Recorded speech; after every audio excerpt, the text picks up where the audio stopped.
In this developing story, we're joined now on the phone by Walid Phares. He's a Fox News Middle East and terrorism expert, also the author of The Coming Revolution. And Walid, as we take a look at all these different countries and all these different cultures that are protesting the government in place, what trends or what similarities are surfacing? Well, Jenna, there are two important trends to note. One is that there is a surge of civil society movement across the board among the countries that are pro-American and those who are anti-American. But at the same time, there is a race within these civil society surges and the demonstrators between two forces.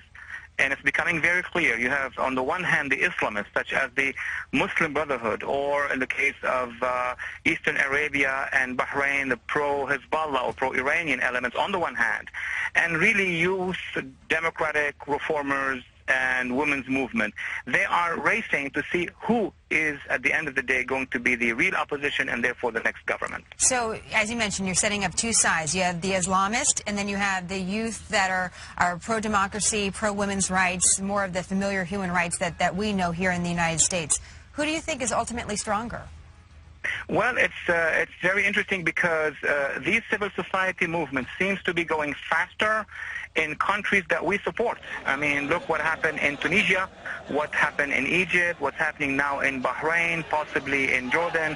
Wherever the country has a relationship with the West and can be influenced by us and by our administration and the Europeans, then civil society is moving forward. And the jury will still be out between the democratic element and the Islamists. But in the countries that are ruled by anti-American regimes, that would be Iran and Syria and now Lebanon and Sudan, the opposition is mainly democratic opposition. They don't have Islamists with them. The Islamists are in control of the country.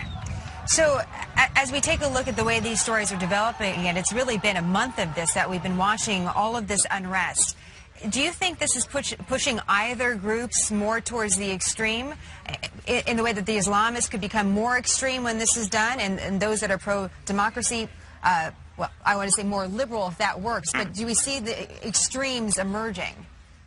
Well, on their way to power, take, for instance, the Muslim Brotherhood in Egypt, take the Islamists in Bahrain.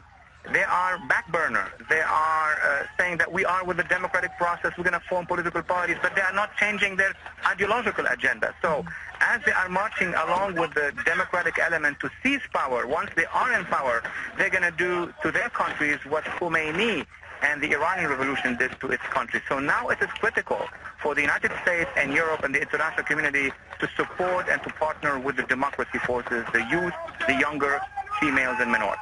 As we take a look at the ideology, just a quick final question here. In your opinion, what we're seeing, is that going to move us towards more peace in the Middle East or more chaos and eventually war?